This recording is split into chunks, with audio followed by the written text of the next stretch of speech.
자, 저들어왔습니다. 국수목 강사입니다. 자, 이번에 전국 모의고사 3월달, 3월달에 항상 전국 모의고사 1회 시작이에요. 시작. 그리고 항상 전국 모의고사는 전범이고 실제 시험이랑 비슷한 수준으로 이렇게 출제되니까 처음 모의고사를 보게 되면 거의 폭망을 하는 이런 현상이 나타나죠. 아니나 다를까 우리 학원들을 돌아다니 보니까 이게 중간이 없어요. 중간이. 어느 정도 꾸준히 저희들이 시킨 거 해 오신 분은 그래도 한 50점에서 60점, 요 정도 맞으시고, 60점대를 맞으시고, 그 다음에 이제 이렇게 단순히 수업만 듣거나 또는 늦게 이렇게 오신 분들이 도전을 했을 때는, 그렇죠. 점수가 굉장히 낮더라고요. 굉장히. 그래서 제가 일단 전국 모의고사를 이렇게 해설을 해 드릴게요. 자, 어떤 데 초점을 맞춰야 됩니까? 그러면 일단 1부하고 2부로 한번 나눠서 해볼게요. 1부는 모의고사를 풀면서 첫 번째 뭘 할 수 있어야 되냐? 그러면 풀어야 될 문제인지 풀지 말고 넘어가야 될 문제인지 이런 걸 선별을 좀 할 수 있어야 되는데, 자, 일단 1부에서는 꼭 풀어야 될 문제들을 한번 저랑 같이 한번 찾아보자 이런 말이에요. 꼭 풀어야 될 문제들. 그 2부에서는 좀 항상 난이도 조절용으로 문제를 한 10개 정도로 내는 거니까 뭐 계산까지 합치면 뭐 꽤 많죠. 10문제 홀 넘어가죠. 그러니까 뭔가 문제를 선별하는 거, 뭔가 정답을 찾는 이런 방법을 한번 찾아보겠습니다. 자, 준비됐나요? 준비해 보자고요. 자, 전국 모의고사를 보지 않으신 분은 그렇죠. 제가 해설을 하기 전에 잠시 스탑 이런 말을 할 테니까 스탑하고 한번 문제를 직접 한번 풀어보셔도 되는 거예요. 자, 들어가겠습니다. 자, 1번 문제. 1번 문제 일단 스탑. 됐죠? 자, 얘는 부동산학과 부동산에 대해서 설명을 했으니까 이 문제는 풀어야죠. 그리고 1번을 딱 봤더니 뭐 부동산학의 정의를 묻고 있는데 부동산학의 정의에서는 항상 부동산학의 학문적 성격이 나오죠. 요걸 눈여겨봐야 돼요. 요걸. 즉 부동산학은 사회과학이지 자연과학이 아니잖아요. 그래서 순자씨는 안 된다 그랬죠. 순자씨는 순수과학 자연과학은 안 됩니다. 요게 틀린 거죠. 요게. 그 다음에 협의, 그 다음에 광해부동산, 그 다음에 준부동산. 전부 다 법률적 측면의 개념인 거죠. 법률적 측면. 그러니까 요놈이 틀린 것이죠. 자, 협의, 광의, 준부동산 등은 법률적 측면의 개념이죠. 그 다음에 3번. 복합 개념에서 자주 나오는 논점이 복합 개념하고 복합 부동산하고 구별을 해야 돼요. 복합 개념은 개념이 여러 가지라는 거고, 복합 부동산은 부동산이 여러 개로 구성되어 있다는 거 아니에요. 여러 개 부동산으로. 그런데 항상 시작이 이렇게 나와요. 토지하고 토지 위에 정착물. 토지 위에 정착물 하면 뭐밖에 없겠어요? 대표적인 게 건물이겠죠. 그러니까 토지가 나왔고 건물이 나왔으면 얘는 복합 건물이 아니라 복합 부동산이죠. 즉 토지와 건물이 독립된 거래지만 하나로 결합되었다. 그럼 복합 부동산. 그래서 얘가 틀린 거예요. 요거. 그 다음에 4번을 봤더니 건물, 등기된 임목, 명인 방법을 갖춘 수목. 독립정착물 4개네요. 독립정착물, 건물, 등기된 임목, 명인 방법을 갖춘 수목의 집단. 그 다음에 하나 더 권원에 의해 타인 토지에 재배되는 농작물. 암기 코드는 시골집을 생각해요. 시골집. 건물 있고 건물 왼편에 나무 두 그루 있고 그 다음에 오른쪽에는 농작물이 있습니다. 일단 독립정착물이에요. 따라서 모두 토지와 독립되어 거래될 수 있는 정착물입니다. 그러니까 독립정착물입니다. 이게 정답이네요. 4번. 그 다음에 생산요소, 소비재, 상품. 얘는 경제적 측면이냐 기술적 측면이냐 법률적 측면이냐 이걸 물어보는 거잖아요. 그런데 얘가 틀렸네요. 자, 우리 물리적 측면의 개념은 우리가 두 문자를 따서 암기하고 있죠. 공, 치, 환자. 여기 있네요. 환자. 그러니까 물리적 개념 또는 기술적 개념이죠. 그래서 1번은 4번이에요. 자, 스타트 풀어보죠. 자, 토지의 용어예요. 토지의 용어. 이게 토지의 용어도 도전을 반드시 해야겠죠. 자, 낮이는 두 가지가 없죠. 낮이는 정착물이 없고 사법상의 제한이 없죠. 그래서 정착물이 없고 사법상의 권리가 설정되지 않은 토지입니다. 옳은 지문. 그 다음에 2번을 봤더니 요게 보이네요. 후보지. 그러니까 후보지와 이행지의 분류죠. 후보지는 대분류 상호가 아니고 이행지는 소분류 상호가 아니죠. 그런데 택지지역, 농지지역, 임지지역 상호간 대분류죠. 그러니까 후보지가 나와야겠죠. 옳은 지문. 그 다음에 하나의 지번이 붙은 토지의 등기 등록의 단위. 필지 맞았고요. 그 다음에 빈지. 빈지는 해변가의 땅이죠. 해변가의 토지. 근데 뒤를 봤더니 도시에서 시민의 보건이나 안녕을 위해서 건축하면서 남겨놓는 일정 면적의 토지. 건축하면서 뭔가 비오는 땅이에요. 비오는 땅. 그럼 이런 걸 우리는 뭐라 그래요? 공터라고 하죠. 공터. 이걸 우리는 공지라고도 하고 비어있는 비어있는 땅. 아무튼 뭐는 아니에요. 빈지는 아니죠. 빈지는 그러니까 4번이 정답입니다. 네, 법지는 경사진 토지죠. 법지는 경사면을 가진 토지.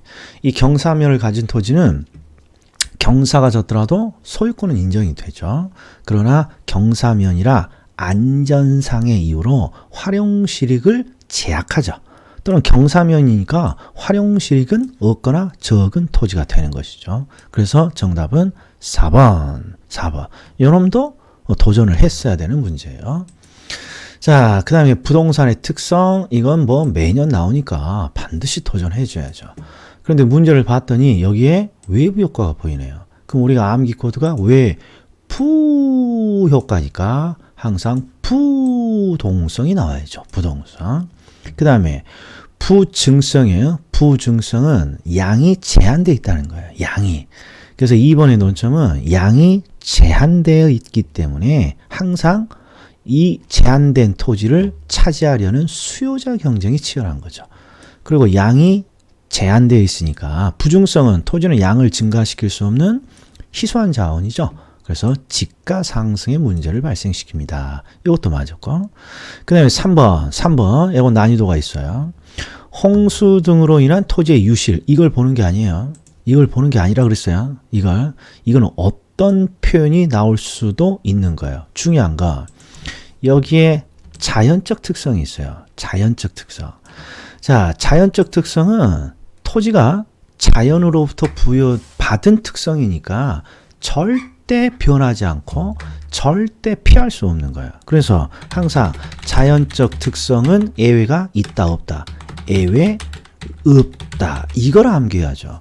그래서 지금 여기 봤더니 자연적 특성이 나왔고 예외가 있다고 돼 있어요. 예외가 없다고 돼 있어요. 예외가 될 수 있는 사례가 아니다. 사례라고 할 수 없다. 이게 예외가 아니다라고 돼 있죠. 그럼 옳은 지문이죠. 옳은 지문. 그 다음에 소유이익과 사용이익 임대차. 이건 확실하네요. 임대차 시장에 이응 보이면 반드시 이응이 암기 코드죠. 그러니까 임대차 시장 나오면 부동성이 아니라 영속성이 나와야죠. 영속성. 이응. 임대차 시장 영속성. 그다음에 하나의 토지는 다양한 용도로 활용될 수 있다. 용도의 다양성은 인문적 특성이고요. 여기에 포인트는 요놈이에요. 자연적 특성이 아니라 인문적 특성입니다. 그래서 3번도 조금 어려워 보입니다만 요건 분명히 찾았죠. 이응. 자, 4번. 스탑. 자, 4번은 주택법상 주택이에요. 이건 공법의 문제죠. 공법의 문제. 저는 일단 지금 3월 달이니까 이 문제는 안 풀어도 몰라도 제가 암만 안 씁니다. 암만 해내요. 이건 다음에. 자, 5번. 시장의 균형 변화야. 시장의 균형 변화. 이 문제는 자, 스탑 한번 해놓고 풀어보세요. 스탑. 됐죠? 자, 시장의 균형 변화라고 나와 있으면 이 균형 변화가 무엇을 말하는지, 무엇을 출제한 것인지부터 알아야 돼요. 우리는 시장의 균형을 변화시키는 4가지 규칙으로 암기하고 있죠. 이게 균형 변화라는 거. 수요가 늘 때 가격은 어떻게 되고 거래량은 어떻게 됩니까? 공급이 변했을 때 가격은 어떻게 되고 거래량이 어떻게 됩니까? 그걸 말하는 거죠. 그러니까 분명히 수요가 증가했을 때 가격과 거래량이 어떻게 됩니까? 공급이 감소했을 때 가격과 거래량이 어떻게 됩니까? 이런 걸 우리는 균형의 변화라고 묻는 거예요. 자, 그럼 보자고요. 자, 첫 번째는 공급은 불변이에요. 이게 공급은 변함이 없고 뭐만 지금 변화했어요? 수요만 지금 변화한 거예요. 그러면 항상 암기 코드가 요 뒤에 있는 증가는 반드시 뭘 따라가요? 거래량의 정보죠. 거래량. 이게 수요가 증가하면 거래량은 느는 거예요. 그래서 우리는 뭐만 확인해 준다? 가격만. 수요가 늘면, 소비가 늘면 가격은 상승하겠죠. 그다음에 공급이 감소합니다. 보면 거래량은 감소라고 해줘야죠. 자, 수요가 불변이니까 수요는 변함이 없고 공급만 감소했어요. 그러니까 거래량은 감소해야죠. 그리고 공급이 감소했으니까 가격은 상승해야죠. 자, 공급이 감소하면 재화가 시장에 부족해지는 거죠. 그러니까 가격은 올라가겠죠. 그런데 3번과 4번, 5번은 자, 아니죠. 4번과 5번의 문제를 보면 얘는 뭔가 큰 경우 이런 표현이 있어요. 그러니까 수요의 증가가 나타났고 공급의 증가도 나타났는데 누구의 변화가 더 크다라는 변화의 폭을 준 거예요. 변화의 폭, 즉 변화의 크기를. 그러면 항상 암기 코드가 변화가 큰 쪽이 시장을 결정하죠. 그러니까 4번 지문은 공급의 수요와 공급의 동시에 변하는 내용이지만 포인트는 수요의 증가로 정답을 찾아야죠. 왜? 수요의 증가가 크게 변했으니까 시장은 요 수요를 따라서 변하는 거죠. 5번은 수요의 감소가 크다고 돼 있으니까 수요의 감소가 시장을 결정하는 거예요. 그래서 수요의 증가가 크다 그랬으니까 시장은 수요의 증가, 소비 쪽을 따라가는 거죠. 그러니까 거래량은 증가하고 소비가 늘었으니까 가격은 상승합니다. 수요의 감소가 크니까 거래량은 감소해야죠. 수요의 감소니까. 그리고 소비가 줄었으니까 가격은 하락합니다. 그러니까 결국 자, 요건 균형을 변화시키는 네 가지 규칙을 단순히 묻는 거고 4번과 5번은 누가 동시에 변하긴 했지만 누가 더 크다라는 정보를 줬으니까 단순히 큰 쪽을 따라가면 되는 거예요. 그러니까 결국 정답은 3번으로 해야죠. 3번을 잘 모르더라도 자, 그러면 3번은 어떻게 찾는 것입니까? 자, 수요가 감소하고 동시에 공급이 감소했어요. 동시에 문제예요. 그럼 뭐부터 찾는 게 요령이에요? 항상 거래량의 변화를 찾아야죠. 소비가 줄면 수요가 감소한다 했으니까 거래량 감소고 공급이 감소한다 했으니까 거래량도 감소죠. 그러니까 소비도 거래량을 줄이고 공급도 거래량을 줄이니까 거래량의 변화는 알 수 없다가 아니라 반드시 감소해야죠. 반드시. 그러니까 이 시장의 균형 변화의 문제는 항상 논점이 뭐냐. 네 가지 규칙을 암기하는 건데 네 가지 규칙의 우리 암기 코드는 거래량의 정보는 수요의 증가 감소, 공급의 증가 감소라는 이 뒤에 있는 표현으로 바로 찾는 것이죠. 이게 포인트죠. 포인트. 그래서 정답은 3번. 정답 3번. 요 놈은 난이도가 중입니다. 중. 그러나 이걸 맞추면 이제 플러스 점수가 되는 거예요. 이걸 맞추면. 자, 그 다음에 6번 해보죠. 6번. 아파트 시장의 수요 곡선을 좌측으로 이동시키는 요인. 자, 스타트. 자, 6번은 대표적으로 경제론에서 거의 매번 나오는 문제예요. 일단 시장이 아파트 시장이고요. 수요 곡선을 이동시키는 요인이에요. 수요 곡선을 이동시키는 요인. 그럼 수요 곡선을 이동시키는 요인은 가격이 아니라 가격 이외의 요인이죠. 그런데 지금 시장이 아파트 시장이니까 아파트 시장의 가격이라 그러면 아파트 시장의 가격은 아파트 가격이죠. 따라서 수요 곡선을 이동시키는 요인은 첫 번째 아파트 가격 이외 요인이고 그 다음에 좌측이니까 이 아파트 가격 이외 요인 중에서 뭘 찾으라는 거예요? 수요 곡선을 좌측으로 이동시키니까 수요를 감소시키는 요인을 찾으라는 것이죠. 수요의 감소. 그러면 수요가 감소됩니다. 이걸 찾기 위해서는 먼저 포인트가 절대 아파트 가격 이외 요인에서 수요의 감소 요인을 찾는 거니까 아파트 가격이 변했다. 이런 내용이 들어가면 안 돼요. 대표적인 게 아파트 가격이 상승했다. 아파트 가격이 하락했다. 요 놈은 나오면 안 되는 거예요. 요 놈은. 왜? 요 놈은 곡선을 이동시키지 않는 수요량의 변화 요인이니까 그런 거죠. 요 놈을 딱 삭제해 놓고 나머지에서 이제 소비의 증가 감소를 따지는 거죠. 소비의 증가 감소는 땡큐와 노 땡큐로 찾으면 되죠. 주택 거래 규제가 완화됐습니다. 땡큐 수요 증가. 얘는 정답 아니고 대출 금리가 하락했습니다. 땡큐. 얘도 수요 증가죠. 소비자의 소득이 감소했습니다. 자, 아무런 말이 없더라도 정상제로 가정하는 거예요. 근데 여기는 아직 정상제라고 했으니까 소득이 감소하면 노 땡큐니까 소비가 줄겠죠. 요거 하나 찾았어요. 그 다음에 대체주택의 가격, 대체주택이 나오면 따라서요. 따라서. 이게 대체주택의 가격이 하락했습니다. 그럼 하락에다가 동그라미 치고 대체주택이면 따라서 변하니까 아파트의 소비는 감소해야죠. 따라서. 그러니까 요놈이 또 하나의 정답이고 인구가 감소하면 소비자도 감소하는 거죠. 그러니까 소비도 감소하는 것이죠.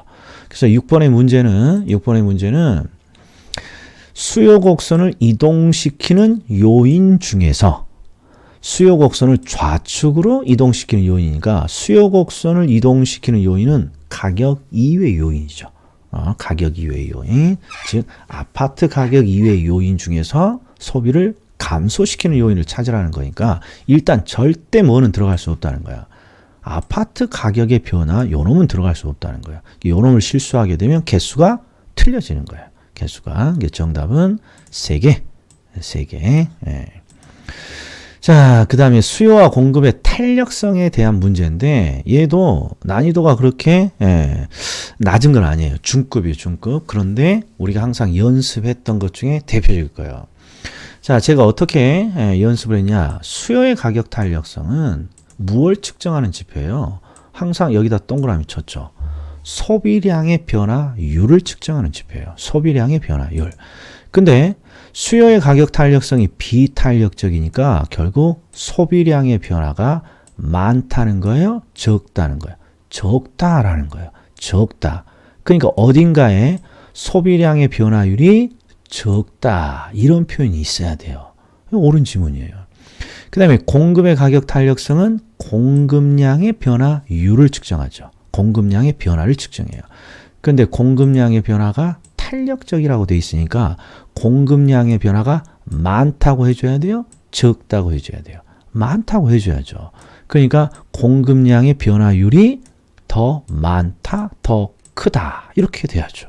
그러니까 1번, 2번은 가장 기본적인 탄력성이란 게 무엇을 의미하니라. 수요의 가격 탄력성이 탄력적이라면 소비량의 변화가 많다는 거고 수요의 가격 탄력성이 비탄력적이라면 소비량의 변화가 적다는 거죠. 그 다음에 공급의 가격 탄력성이 탄력적이면 공급량의 변화가 많다는 거고 공급의 가격 탄력성이 비탄력적이라면 공급량의 변화가 적다는 것이죠. 그 다음에 그러면 요 3번을 보자고요. 수요의 가격 탄력성은 소비량의 변화율 또는 소비량의 변화를 측정하는데 완전 비탄력적이라는 거야. 그러니까 완전히 변화가 적다는 거니까 그렇죠. 수치로 지면 빵이 나오죠. 빵.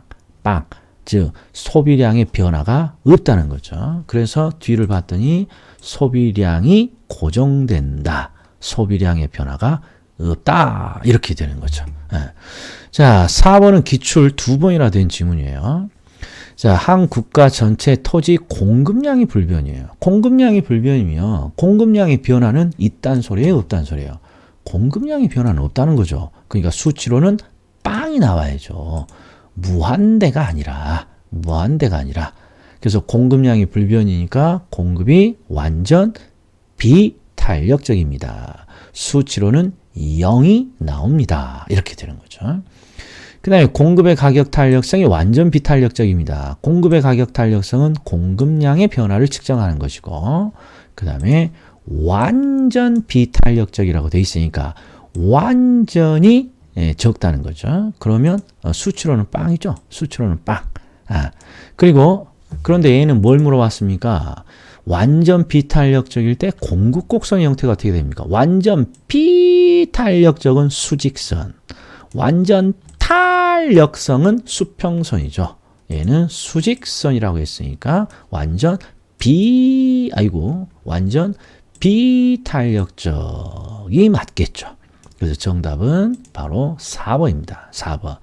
얘도 우리가 난이도는 중으로 지금 매겼어요. 그러니까 이거 맞추면 또 플러스 점수가 되는 거죠. 자, 부동산 공급의 가격 탄력성을 결정하는 요인. 반드시 나오죠.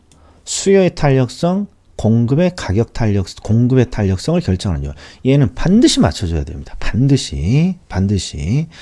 자, 수요의 탄력성을 결정하는 요인은 대체적 유무죠. 대체제가 많을수록 탄력적입니다. 근데 언제 대체제가 많아집니까? 시장을 쪼갤수록, 분류 범위를 좁게 할수록, 용도 전환이 용이할수록. 이게 암기 코드죠. 그 다음에 공급의 가격 탄력성을 결정하는 건 생산의 유불리로 따지는 거죠. 생산의 유불리. 그래서 지문을 봤더니 공급의 측정 기간이 장기입니다. 자, 요건 진리예요. 진리. 부동산학의 진리. 공급이 나오고 장기가 나오면 항상 탄력이에요. 탄력. 즉 공급량의 변화, 지금 탄력성은 공급량의 변화를 측정하는 건데 공급량의 변화를 측정하는 기간이 장기예요. 그럼 양의 변화는 기간이 길어질수록 양의 변화는 많아지는 거죠. 수요든 공급이든 장기면 항상 탄력이죠. 항상 탄력. 그 다음에 생산에 소요되는 기간이 장기입니다. 자, 생산에 뭔가 물건을 하나 만들 때 드는 기간이 생산 기간이죠. 생산에 소요되는 기간이 길어질수록 생산에 유리한 거에 불리한 거예요. 생산에 불리한 거죠. 물건 하나 만들 때 오래 걸린다면 따라서 생산에 불리니까 공급량의 변화는 많아질 수 없어요. 비탄력적이죠. 그 다음에 생산이 증가할 때 생산비용이 감소해요. 오, 땡큐. 생산이 유리잖아요. 그러면 탄력성은 보다 증가하는 거죠. 탄력적으로 바뀌는 거죠. 이거 정답이네요. 요거. 그 다음에 토지 이용 규제가 완화돼요. 땡큐. 그러니까 보다 탄력적으로 바뀌는 거죠. 공급. 생산에 유리한 상황이 오면 탄력, 생산에 불리한 상황이 오면 비탄력이에요. 자, 용도 전환이 용이합니다. 자, 우리 부동산의 공급은 용도 전환을 통해서도 공급이 이루어지는데 용도 전환이 쉽다는 거예요. 그럼 생산에, 즉 공급자에게 땡큐죠. 그러니까 탄력이라고 되어야죠. 8번은 반드시 맞춰야 되는 문제예요. 8번. 자, 9번은 딱 봐도 3월 달에 지금 뭔가 탄력성을 계산하는 문제잖아요. 그럼 이런 것들은 저희들이 넘겨도 돼요. 이건 나중에 하자고요. 자, 그 다음에 투기 과열지구 조정 대상 지역. 음해. 이거 무슨 공법 문제입니까? 1차만 하거나 또 2차를 하더라도 여기까지 자세히 못 볼 거예요. 이거 굉장히 어려워. 자, 통과. 부동산의 경기 변동은 맞춰야죠. 부동산의 경기 변동은 거의 매년 나오는 주제니까. 자, 첫 번째, 우리 무작위적 변동. 경기 변동은 원인에 따라서 순환하는 순환적 변동, 계절이 원인이 되는 계절적 변동, 그 다음에 신도시의 성장과 쇠퇴라는 장기적 변동, 그 다음에 예기치 못한 사태로 초래되는 무작위적 경기 변동, 불규칙적 경기 변동, 비순환적 경기 변동. 이건 확실히 맞았죠. 그 다음에 상향 시장일 때 매도자 중심이냐 또는 매수자 중심이냐. 그러면 암기 코드가 항상 수축기라면 매수자 중시고 수축기라면 상한선입니다. 이 정도는 떠올라야죠. 이 정도. 근데 이게 안 떠오릅니다. 그러면 3번 보자고요. 3번. 방학 동안 원룸의 공실이 높아집니다. 그러면 계절적 변동이죠. 계절적 변동.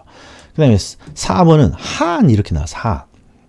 그러니까 얘도 수축기면 매수자 상한선.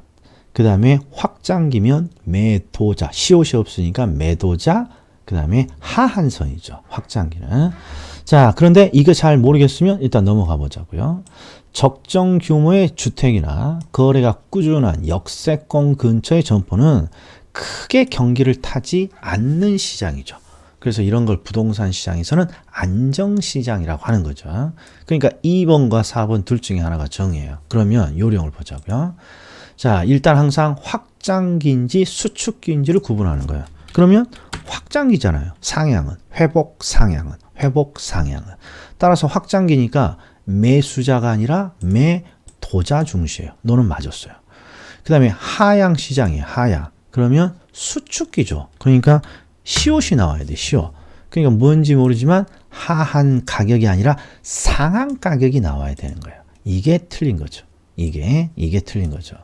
그래서 맞춰야만 되지만 그렇게 쉽지는 않게 냈어요. 그러나 우리 저기 해설서를 보면 이걸 하라고 해놨을 거예요. 하. 왜? 아, 이건 저희들이 1월 달부터 암기시킨단 말이에요. 수축기, 즉 회복, 수축기부터 할까요? 후퇴하향이라는 후퇴하향의 수축기는 매수자 중시 상한선, 시오시오. 그 다음에 회복 상향의 확장기는 매도자, 그 다음에 히읗이니까 하한선. 요거. 자, 12번입니다. 부동산 시장의 효율성. 부동산 시장의 효율성은 암기 코드가, 자, 1번부터 볼까요? 할당 효율적. 할당 효율적 시장이 나면 우리 시험에 항상 나오는 게 부동산 시장은 불완전 경쟁 시장이더라도 할당 효율적 시장이 될 수 있다요. 할당 효율적 시장이 될 수 있다. 그런데 뒤를 봤더니 될 수 있다고 돼 있네. 이거 정답이죠. 이거 정답. 이거 정답. 자, 그 다음에 나머지는 다 초과 이윤을 어떻게 획득하느냐예요. 초과 이윤. 그럼 초과 이윤을 획득할 수 있는 경우의 수가 항상 약성 시장의 기본적 분석. 암기 코드는 아프면 약이 기본.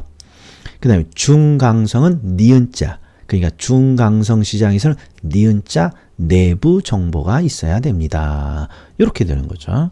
자, 일단 부동산 시장의 강성 시장. 강성 시장은 너무 강한 시장이니까 우리가 이길 수 없다 그랬어요. 그러니까 초과 이윤을 절대 얻을 수 없다. 일단 무조건 초과 이윤을 얻을 수 없다고 나와야 돼요. 그 다음에 어떤 형태의 효율적 시장이 부동산 시장에 나타나는가는 나라마다 비슷하고 거의 같습니다. 이런 게 어디 있어요. 사회학에서. 항상 형태와 정도는 다른 거예요. 그 다음에 약성 시장이 나왔어요. 그럼 아프면 약이 기본이니까 기술이 나왔어요. 기본이 아니라 기술이 나왔어요. 그럼 초과이윤을 얻을 수 없는 거죠. 즉 기본적 분석을 해야죠. 자, 그 다음에 준강성이요. 니은자 있어요. 니은자. 그러면 초과이윤을 얻으려면 니은자 내부 정보가 있어야 돼요. 그런데 현재 공표된 자료를 토대로 투자 분석을 했습니다. 그러면 현재 공표된 정보까지 뭔가 분석을 하는 걸 우리는 분석의 기본이라고 하죠. 기본적 분석. 그러니까 현재 공표된 자료를 토대로 분석을 한다. 그러면 기본적 분석인 거고, 준강성에는 내부 정보를 획득해야만 초과 이윤 얻을 수 있으니까, 자, 현재 공표된 자료를 분석을 했다. 그러면 초과 이윤 얻을 수 없다.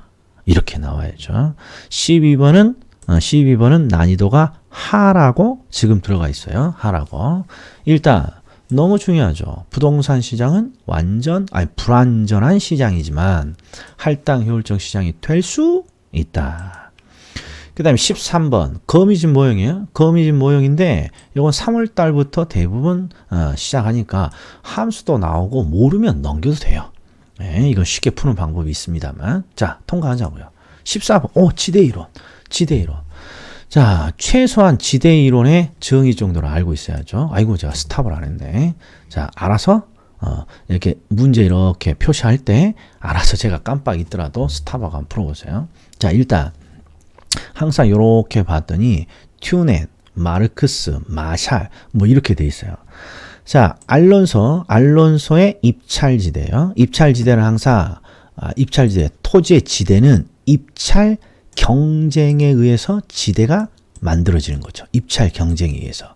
그러면 입찰이라는 건 항상 사람들이 입찰 경쟁을 하는 거니까 입찰 경쟁에 차지하면 입찰 경쟁에 붙이면 항상 토지 이용자는 자신이 지불할 수 있는 최대 금액을 제시하겠죠. 그래서 최소가 아니라 최대 지불 용액이에요. 최대 지불 용액. 그 다음에 튜네. 튜네의 고립국 이론은 알론소의 입찰지대 이론을 도시 공간에 확장 발전시킨 이론입니다. 이거 평가사 시험도 나오고 우리 시험에도 나오는 거예요. 항상 지대 이론의 흐름이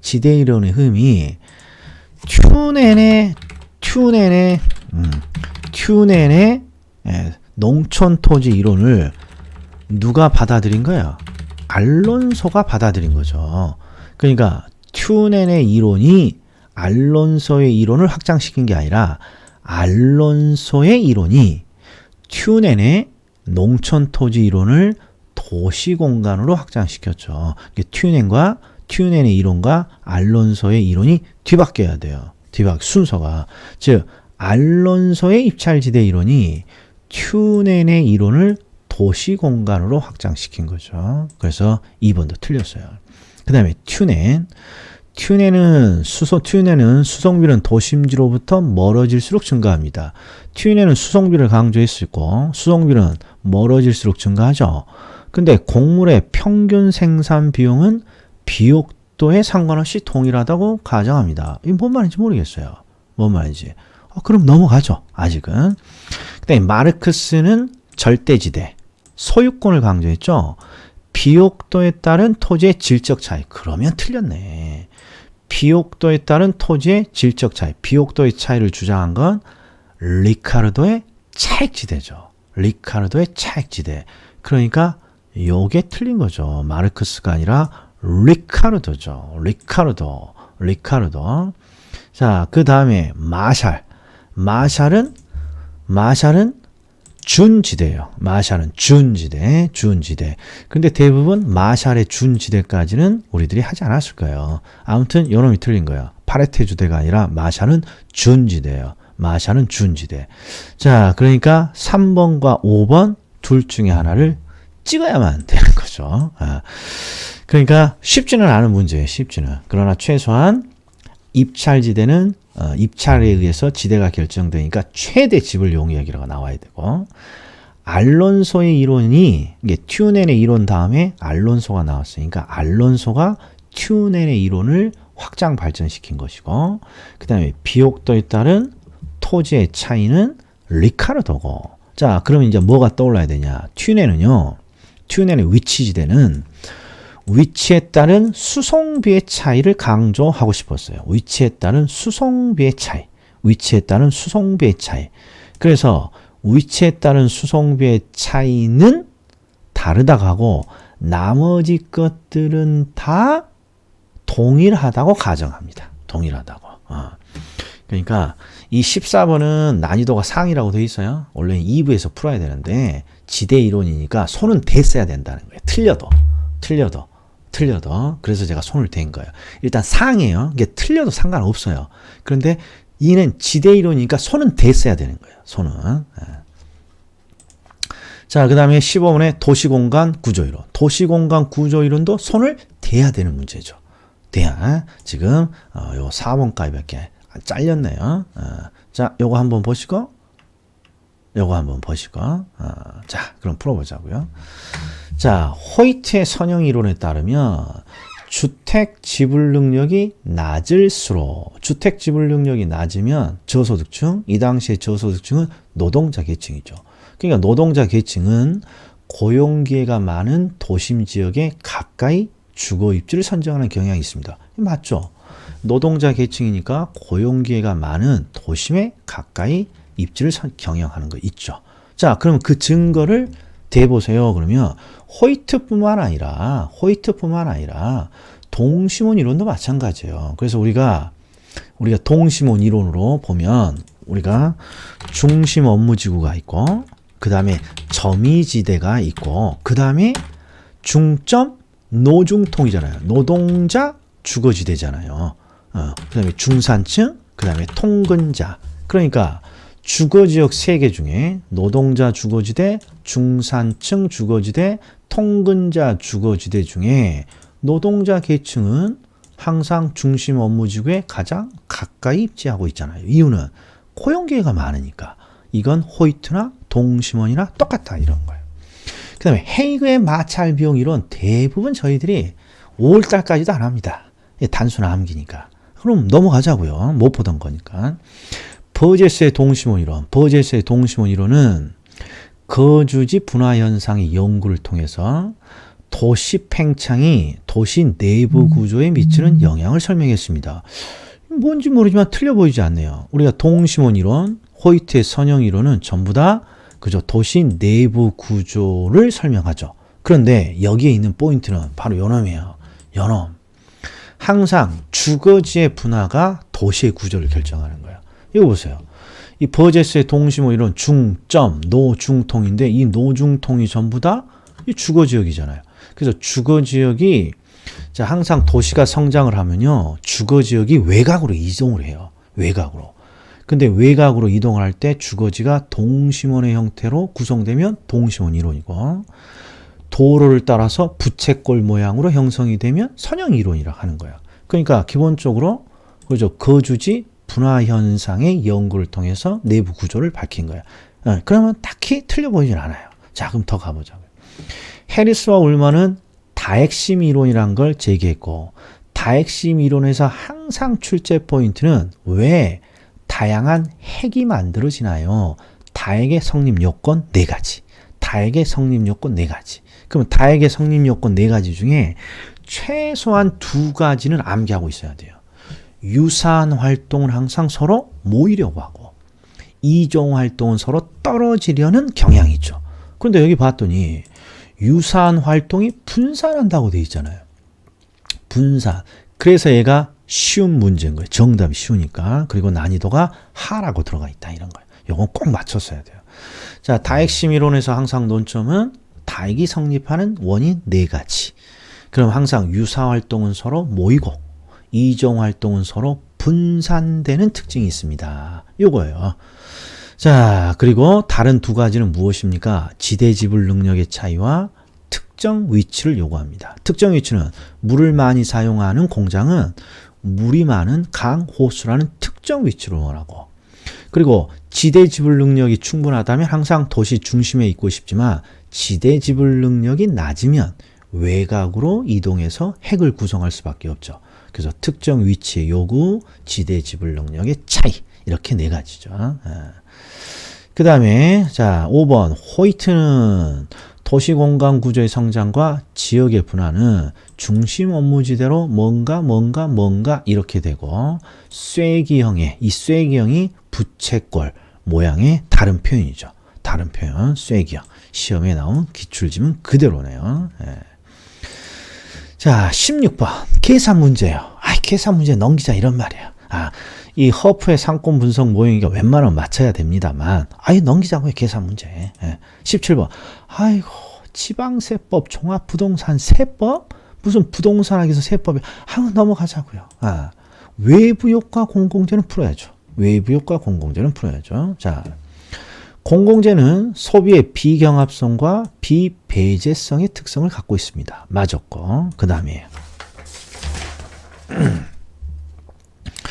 그 다음에 공공재의 생산을 시장에 맡길 경우에는 항상 공공재는 과소, 외부 불경재는 과대, 외부 경재는 과소. 그래서 외부 효과 공공재 중에 과대, 과소를 나누려면 외부 불경재. 외부 불경재는 5글자니까 빡빡하니까 과대. 외부 경재나 공공재는 1글자, 2글자씩 빠졌으니까 과소. 이게 암기 코드죠. 공공재 나오면 과소를 찾아야죠. 그리고 부의 외부 효과를 발생하는 부의 외부 효과니까 외부 불경재. 외부 불경재는 과대니까 적게가 아니라 많이 생산돼야죠. 많이. 그러니까 정답은 3번인 것이죠. 3번. 이것도 난이도 하라고 돼 있어요. 그러니까 외부 효과와 공공재는 시장을 실패시키죠. 근데 시장 실패의 유형이 과대한 자원 배분이 있고 과소한 자원 배분이 있는데 항상 외부 불경재가 나오면 과대, 나머지 것들은 과소. 이렇게 되는 거죠. 4번 더 자주 나오는 문구예요. 자, 요게 보여야죠. 토지 이용의 상충. 토지 이용이 서로 충돌한다는 거예요. 그럼 서로 안 좋은 외부 효과를 발생시키는 것이죠. 맞았고. 정의 외부 효과를 유발시키는 시설물이라면 우리는 뭐라고 해요? 플리즈, 제발 후딱 내 집 앞에다 놔주세요. 그래서 좋은 외부 효과가 나오는 시설물은 플리즈. 부의 외부 효과면 not으로 시작하는 님비. 절대 안 돼. not. 이렇게 되는 거죠. 그래서 18번은 3번. 자, 분양가 상한제. 아니, 이런 무슨 공법에서 분양가 상한제야. 넘어가자고요. 아니, 학개론에서. 그 다음에 투자의 우영과 수익. 투자의 우영과 수익은 한번 풀어봐야 돼요. 난이도에 상관없이 일단 풀어봐야 된단 말이에요. 그럼 첫 번째, 기대 수익률을 물어봤어요. 기대 수익률은 투자를 했을 때 그 대안으로부터 기대될 수 있는 수익이죠. 그래서 항상 투자 대안으로부터 예상되는 수익과 비용으로 그렇죠. 추정한 수익률이죠. 옳은 질문이에요. 위험과 수익의 상세 관계는 비례 관계의 다른 표현이에요. 비례 관계를. 자, 우리는 위험과 수익을 비례 관계라고 많이 표시하는데 이 비례 관계를 상세 관계라고도 해요. 왜 그러냐? 위험과 수익은 비례 관계인데 위험이 즉 쭉 올라가면 수익도 올라간다는 거 아니에요. 근데 수익이 올라가는 건 아주 밝고 그렇죠. 좋은 일이지만 위험이 동시에 따라서 올라가면 수익이 올라감으로 인한 좋음을 상쇄시킨다는 거예요. 그래서 비례 관계를 상세 관계라고도 한다 이런 말이에요. 그리고 위험이 크면 클수록 요구하는 수익률이 증가함을 의미합니다. 뭔지 모르지만 위험이 크면 요구하는 수익도 증가합니다. 뭐 틀려 보이진 않아요. 그 다음에 기대 수익률은 무위험률과 위험 할증률 나왔어요. 이게 기대 수익률이 아니라 항상 요구 수익률이 무위험률과 위험 할증률로 구성되죠. 이건 시험에 10대번 나온 거죠. 자, 투자자의 요구 수익률은 무위험률에 위험 할증률을 결합합니다. 그러면 해석이 어떻게 되냐? 무위험은 위험이 없더라도 최소한 요구하는 게 있죠. 투자자들은. 이게 바로 예금, 이자 정도고. 그 다음에 위험 할증률은 위험이 발견되면 자신의 요구하는 수익률을 할증, 올린다 이런 뜻이죠. 이유는 우리는 위험 회피형이니까 싫어하는 위험이 발견이 되면 나의 요구하는 수익을 올리겠죠. 그래서 무위험률의 위험 할증률. 자, 무위험률은 예금 이자고 위험 할증률은 위험에 대한 대가고. 일단 3번이 틀렸어요. 3번이. 자, 그 다음에 기대 수익률이 요구 수익률보다 클 때, 요구 수익률은 비교니까 기대 수익률이 클 때 투자는 이루어집니다. 그다음에 평균 분산 지배원리는 수익이 동일하다면 위험이 작은 투자를 선택하고 위험이 같다면 수익이 높은 투자를 선택하는 기준을 말합니다. 이거 맞았죠? 네. 자, 21번은 양도소득세예요. 양도소득세. 근데 문제가 좀 복잡스럽죠? 그래서 난이도가 중이라고 되어 있는 거예요. 중이라고. 근데 한번 읽어보자. 옳은 거고 또. 그래도 세금이니까 한번 풀어보자 이런 말이에요. 정부는 주택시장을 안정화시키기 위해서 매도인에게 양도소득세를 중과했어. 양도소득세 문제구나. 그리고 주택시장에서 주택 수요의 가격 탄력성은 비탄력적이고 그 다음에 공급의 가격 탄력성은 탄력적입니다. 자, 조세 항상 포인트는 보다 비탄력적인 상대방이 보다 많이 부담합니다. 이거잖아요. 그래서 조세가 나오면 요령이 항상 보다 비탄력적인 쪽에 동그라미 쳐야 돼요. 수요가 비탄력이니까 수요에다가 동그라미 쳐야 돼요. 그래서 어딘가에는 수요자가 더 조세를 많이 부담한다. 이런 게 반드시 있을 거예요. 네. 자, 그럼 보자고요. 양도소득세 납부 매도인이 실제로 받는 대금은 어떻게 됩니까? 눈에 잘 안 들어와요. 양도소득세가 중과되기 전보다 중과위에 주택 거래량이 늘어날 것이다. 이건 확실히 틀렸어요. 아니 세금이라는 건 부담인데 거래가 늘어날 것 같지는 않아요. 그 다음에 양도소득세 중과위에 매수인이 지불하는 가격은 요건 알겠어요. 매수인이 지불하는 가격. 자, 양도소득세가 부과되면 즉 매도자, 주인은 양도세를 전가하고자 하죠. 매수자에게. 근데 전가하는 방법은 항상 매매 가격을 올리는 거잖아요. 매매 가격을. 그러니까 매매 가격이 올라갈 테니까 전가를 위해서 매수인이 지불하는 가격은 항상 중과되기 전보다 높아지겠죠. 이건 확실히 틀렸어요. 높아지겠죠. 그 다음에 양도소득세 중과로 인한 조세부담 효과.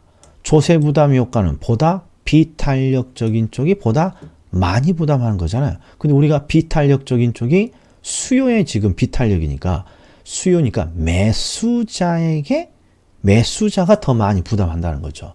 매도인보다 매수인에게 더 크다 했으니까 매수인이 더 많이 부담한다는 거예요. 그러니까 정답은 4번이에요. 4번. 양도세 중과로 인한 조세 부담 효과는 수요가 비탄력적이니까 소비자인 매수인에게 더 크게 작동을 하겠죠. 그 다음에 5번은 정말 우리 시험에 나온 것 중에 기출 함정 중에 가장 많이 물어보는 함정이에요. 이 5번은 조세 정책과 관련없고 가격 변화에 보다 민감하냐, 즉 탄력적이라면 수요의 가격 탄력성은 가격에 의해서 소비가 바뀌는 거죠. 공급의 가격 탄력성도 가격에 의해서 공급이 바뀌고, 그러니까 가격에 의해서 뭔가 소비와 공급이 반응을 보이는 건데 지금 얘는 탄력성의 의미를 물어보는 거예요. 조세 부과가 아니라. 지금 소비가, 자 위를 보면 소비가 비탄력적이에요. 수요의 가격 탄력성이. 이게 가격에 대해서 소비는 둔감하다고 돼야 돼요. 그리고 공급이 탄력적이니까 가격에 대해서 공급은 민감하게 작동을 하고.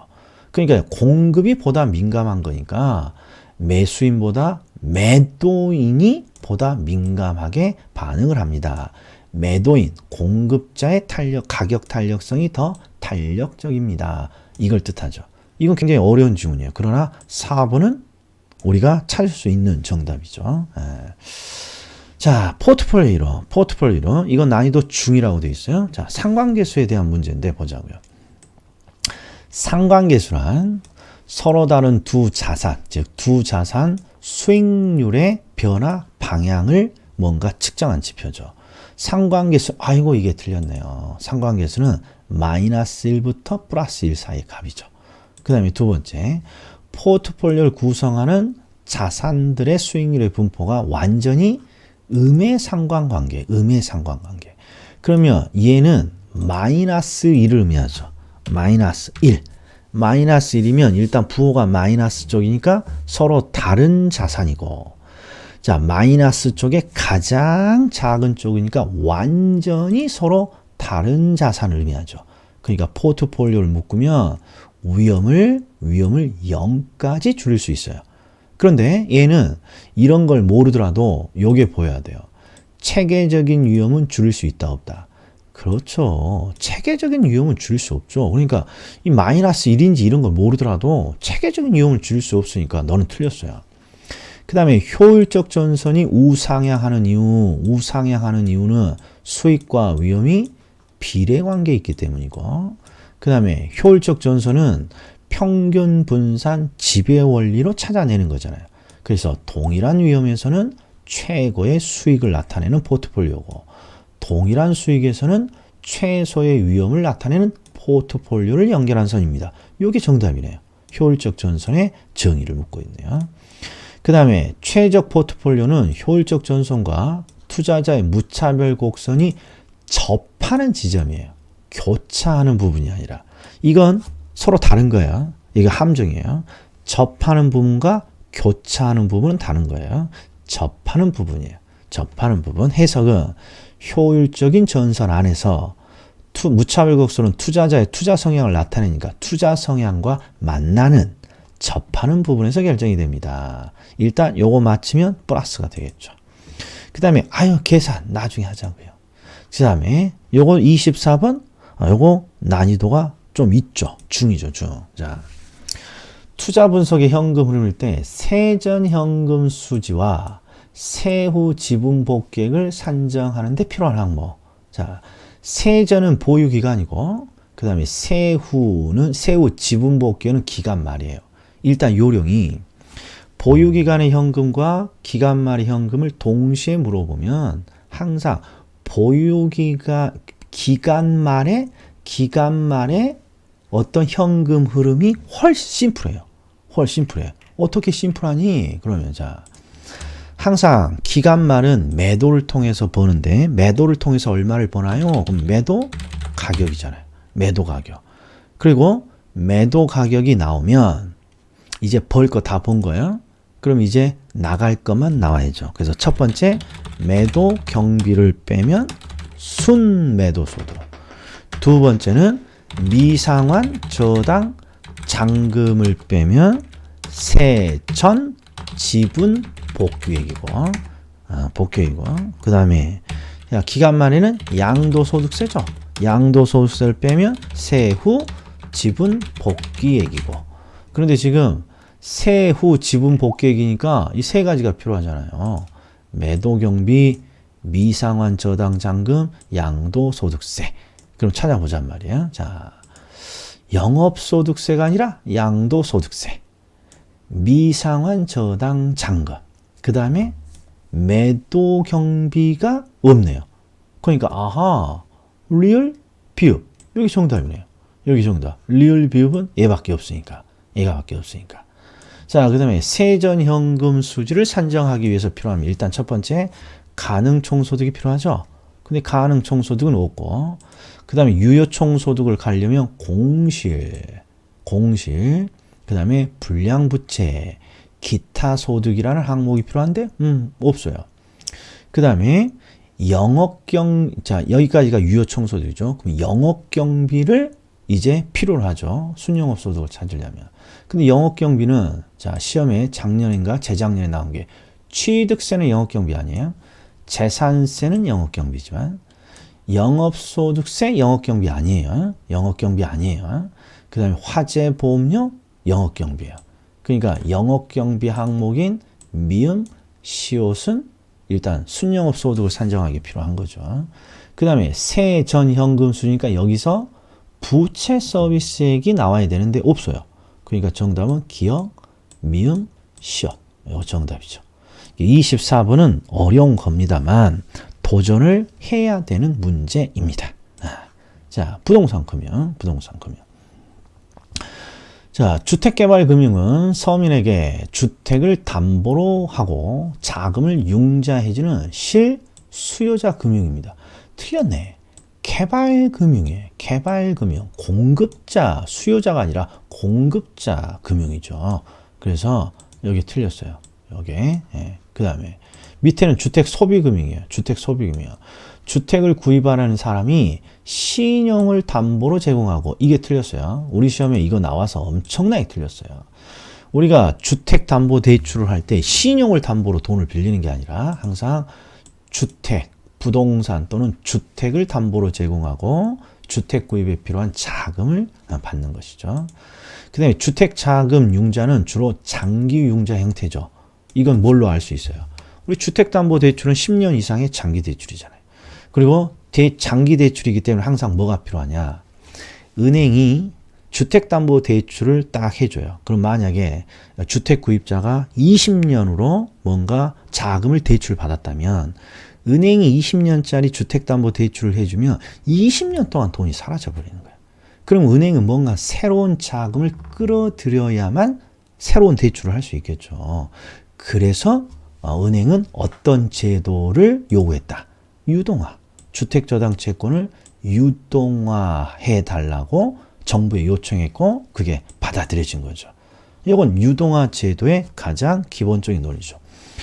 주택저당채권 유동화라는 걸 왜 만들었습니까? 누구의 자금을 풍부해주기 위해서. 은행, 대출기관에 자금을 풍부하게 해주기 위해서. 즉 대출기관의 유동성을 풍부하게 해주기 위해서. 이렇게 되는 거죠. 3번이 정답이에요. 그 다음에 syndication은 조합이죠, 조합. 조합은 조합원들이 돈을 투자하죠. 투자하는 형식이라면 부채가 돈을 빌리는 부채가 아니라 지분금융이죠. 그 다음에 저당금융, 신탁증서금융은 항상 요놈이 금융이라고 적어져 있지만 대출이죠. 저당 대출, 신탁증서 대출. 요거 부채금융이죠. 부채금융. 모두 부채금융. 그래서 3번이에요. 3번. 근데 옳은 것을 찾으라고 하니까 이 문제가 쉽지는 않아 보이죠. 그다음 프로젝트 금융. 프로젝트 금융 하면 두 개는 떠올라야죠. 비소구, 제한적 소구 금융. 그 다음에 또 하나. 사업자의 부의 금융효과. 자, 특정 프로젝트로부터 발생할 미래 현금 흐름을 상환 재원으로 자금을 조달합니다. 프로젝트의 현금 흐름으로부터 뭔가 자금을 조달합니다. 맞았어요. 일반적으로 기업의 대출보다는 금리 등이 높습니다. 자, 프로젝트 대출은 은행의 입장에서는 담보 없이 빌려주는 거예요. 그래서 금리 등이 높아요. 위험한 대출이니까. 그러나 사업이 성공할 경우에는 금리 등 수수료가 높기 때문에 높은 수익을 올릴 수 있습니다. 맞았어요. 프로젝트 금융의 자금은 건설회사 또는 시공회사가 자체 계좌를 통해서 직접 관리합니다. 이거는 확실히 틀렸네요. 자, 프로젝트의 대출은 어디에 써야 돼요? 프로젝트의 개발에 써야죠. 그래서 혹시라도 건설회사나 시공회사가 손을 댈 수 없도록 항상 에스크로우 계좌라는 특별 계좌를 통해서 관리하죠. 건설회사나 시공회사가 직접 관리한다는 건 말도 안 되는 것이죠. 그리고 프로젝트 금융이 부실화되면 금융기관도 부실되겠죠. 대출을 해준 사람이니까. 그 다음에 프로젝트 대출은 사업주의 재무상태표, 즉 사업주의 회계장부예요.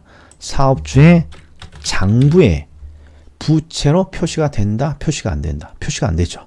이걸 우리는 장부 밖에 있는 대출입니다. 그래서 부의 금융효과라고 하죠. 이 부의 금융효과는 항상 장부에 기록되지 않는 대출이라는 뜻인데 누구 장부에 기록되지 않나요? 그러면 항상 사업주의 회계장부에 기록이 안 되는 거죠. 사업주의. 그러면 누구 장부에 기록이 되는 거예요? 프로젝트 회사에 빌려준 거니까 프로젝트 회사의 장부에 기록되는 거예요. 일단 26번 맞아야 돼요. 하. 자, 27번. 아이고, 계산이네. 다음에 하죠.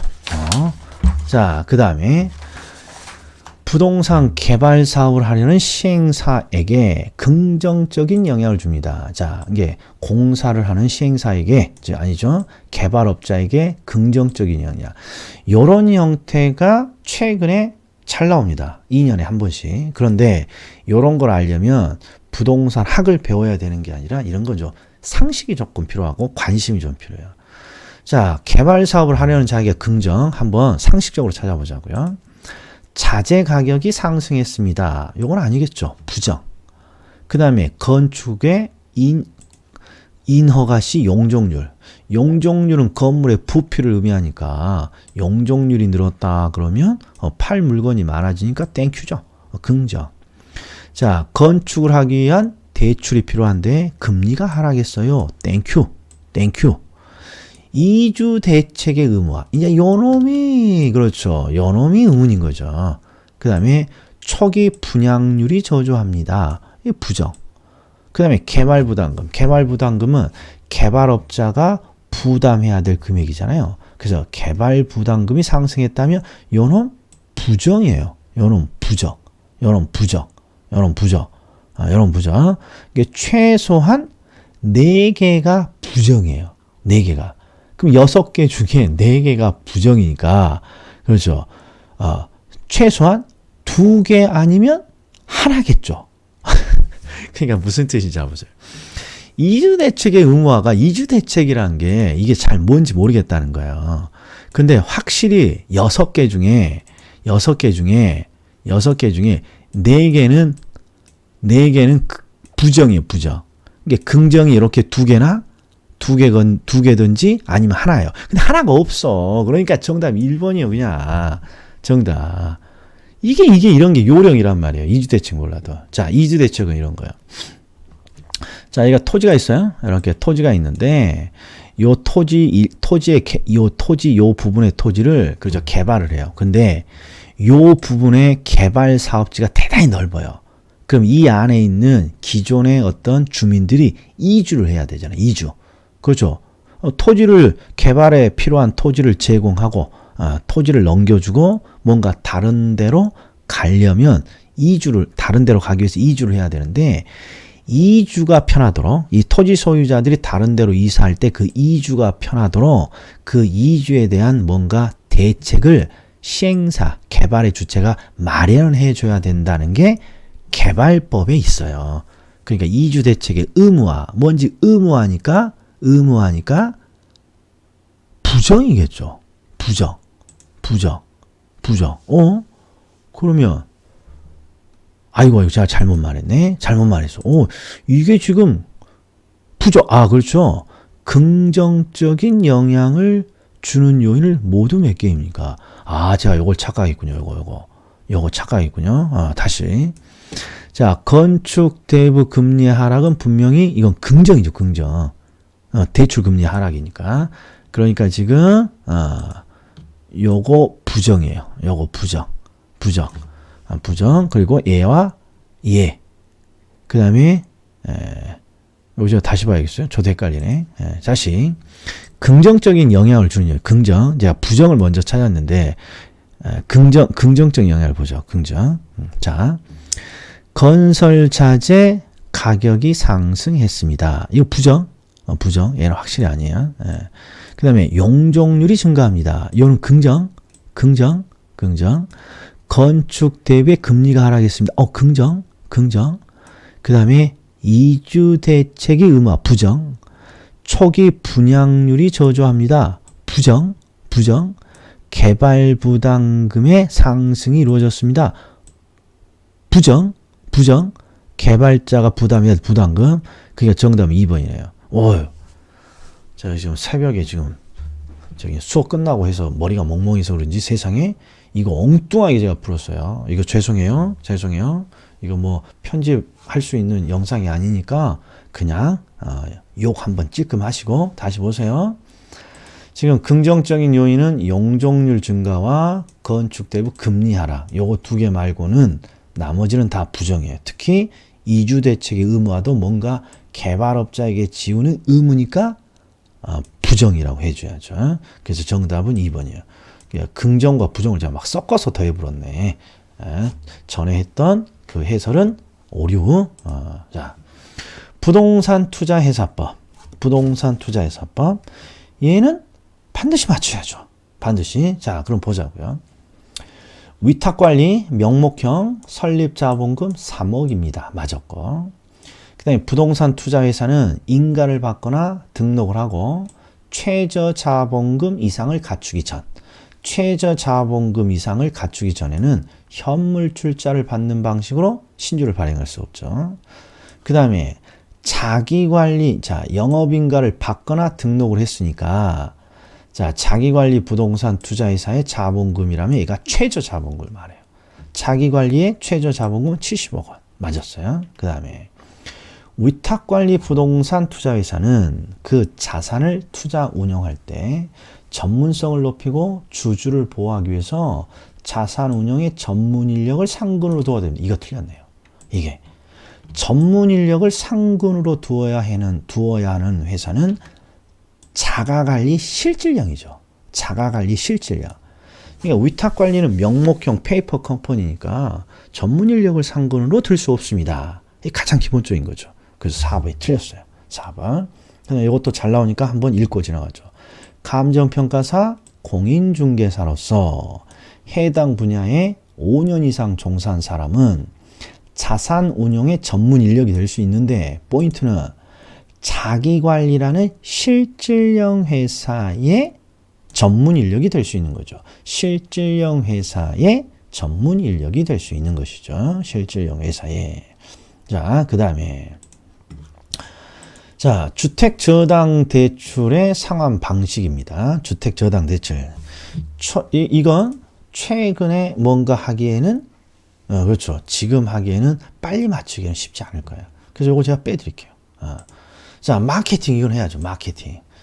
자, 시장 점유 마케팅은 STP, 4P, 믹스.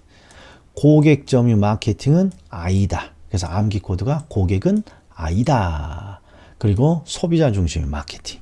관계 마케팅은 생산자와 소비자의 지속적인 관계. 자, STP 전략 중 시장 세분화 전략은 시장을 쪼개는 전략이죠. 부동산 시장을 명확한 여러 개의 구매자 집단으로 나눕니다. 이게 시장을 쪼개는 거죠. 그래서 정답은 5번. 그럼 뭐가 틀렸나요? 봤더니 다른 아파트와 차별화되도록 혁신적인 내부 구조의 설계. 자, 어떤 아파트의 설계는 제품 차별화의 예죠. 이게 촉진이 아니라 제품, 프로덕트 차별화의 예죠. 요놈이 틀렸네요. 요놈이. 자, 그 다음에 32번. 부동산 관리도 도전해야 될 내용이죠. 부동산 관리. 자, 32번. 부동산 관리자는 대상 부동산의 가치가 하락하는 것을 막고 계속적으로 임차인을 끌어들일 수 있는 적정 수준의 유지 활동을 해야 합니다. 뭐 틀려 보이지 않아요. 자, 자기 관리는 소유자가 직접 관리하는 거죠. 자가 관리의 다른 표현이네요. 전문성 결여의 가능성이 높으나 전문성은 결여되죠. 그러나 신속하고 종합적인 운영 관리가 가능합니다. 이게 자가 관리의 장점이죠. 신속하고 종합적인 운영 관리. 그 다음에 시설 관리는 시설물의 유지 보수죠. 부동산 시설을 운영하고 유지하는 것으로 맞았고, 시설 사용자나 기업의 요구에 따른 소극적 관리입니다. 항상 시설 관리는 누군가가 요구해야죠. 시설물이 고장 났으니까 고쳐주세요. 이런 요구에 의해서 시작되니까 소극적 관리 맞았고, 그다음에 잘 나오는 거 있네요. 경계를 확정하고 경계를 측량합니다. 그러면 측량 나오면 측량 기술이니까 경제가 아니라 기술적 관리의 내용이죠. 기술적 관리. 그 다음에 인사, 노무, 경제. 32번도 맞춰줘야 돼요. 네. 자, 33번. 개발 위한 부동산 분석. 이 개발 위한 부동산 분석? 이게 그렇죠. 요새 최근에 잘 안 나오니까 저희들이 많이 안 했을 거예요. 그러니까 나중에 보자고요. 자, 34. 아이고, 계산 문제 나중에 보고. 에스크로. 듣도 보도 못했어요. 에스크로. 우리 부동산학에서 중개 실무 시험에서나 가끔씩 나오는 거예요. 이건 정말 풀 수 없는 문제예요. 우리가 36번에 가격의 원칙은 풀어야죠. 가격의 원칙. 자, 부동산 가격의 원칙은 부동산 가격이 어떻게 형성되고 유지되는지 그 법칙성을 찾아내서 평가 활동의 지침으로 삼으려는 행동 기준입니다. 맞아 보여요. 기여의 원칙이란 부동산 가격이 대상 부동산의 구성 요소의 기여도에 따라서 부동산 가격은 기여도의 합입니다. 이게 기여의 원칙이죠. 깊게는 하지 않겠어요. 변동의 원칙은 가격이 끊임없이 변한다는 거니까, 자, 가치 형성 요인하면 일지계죠. 가치 형성 요인이 시간의 흐름에 따라 변화함으로써 이 가치 형성 요인이 가격에 영향을 주는 거니까 이 가치 형성 요인이 변화하면서 부동산 가격도 변화한다는 것입니다. 아무튼 가격이 변하니까 변동의 원칙이겠죠. 그 다음에 적합. 적합의 원칙은 항상 어디 환경과의 적합이에요. 외부와의 적합이죠. 균형은 내부와의 균형이고, 그래서 부동산의 유용성이 최고도로 발휘되기 위해서는 부동산의 구성 요소 결합의 균형. 그러면 적합의 원칙이 아니라 균형의 원칙이죠. 균형. 외부 환경과의 적합. 내부 구성 요소의 균형. 그러니까 균형이 나왔으니까 얘는 균형의 원칙이에요. 그래서 기여의 원칙 이런 게 잘 모르더라도 요 4번은 맞아야죠. 예측의 원칙은 미래를 예측하라는 거니까, 자, 가치 형성 요인의 변화, 추이나 동향을 주시해야 합니다. 이렇게 돼 있고. 자, 37번. 가격과 가치도 도전해 줘야죠. 자, 가격은 교환의 대가이고 매수인이 실제 지불한 금액이죠. 자, 가치는 효용, 재화에 쓸모 있는 정도, 효용에 중점을 두고, 가치는 항상 장래 기대되는 편익의 현재 가치 합이잖아요. 그래서 장내 기대되는 편익을 중심으로 측정이 되고 이 장내 기대되는 편익에는 금전적인 것도 있고 비금전적인 것도 있습니다. 맞았고. 가격은 실제 거래된 금액이니까 현재가 아니라 과거의 값이죠. 그리고 가치는 장내 기대되는 편익을 현재 가치로 환원한 현재의 값이고 이 두 개가 뒤바뀌어 있네요. 가치 정의와 가격의 정의를 묻는 것이죠. 가격은 실제 거래된 과거, 가치는 장내 기대이익을 현재 가치로 환원한 값이니까 현재. 예. 자, 가치는 재화에 쓸모 있는 정도니까 사람들에 따라 다른 판단이 나타나죠. 주관적 판단. 자, 그 다음에 주어진 시점에서 가치는 다양하죠. 가격은 딱 하나이지만. 그 다음에, 이건 맞춰야죠. 이건 도전을 해야죠. 자, 원가법은 라임이 있어요. 항상 원가법은 제조달 원가에 감가 수정을 하는 거죠. 감가 수정. 그러니까 감가 수정이 있는 거 찾아보면 요 두 개네요. 감가 수정. 그 다음에 이제 원가법은 제조달 원가에 감가 수정을 해서 물건의 가액을 찾아냅니다. 그 다음에 거래사례 비교법은 대상 물건과 비슷한 물건에 뭘 찾아요? 거래 사례를 찾고 거래 사례와 대상을 비교하는데 비교 항목이 무엇입니까? 지계죠. 가치 형성 요인은 일지계인데 일반적 요인은 실무에서 분석 안 해요. 우리나라 일반적인 특성이니까 지역과 개별 요인을 실무에서 분석하니까 지계. 니은은 사정 보정이죠.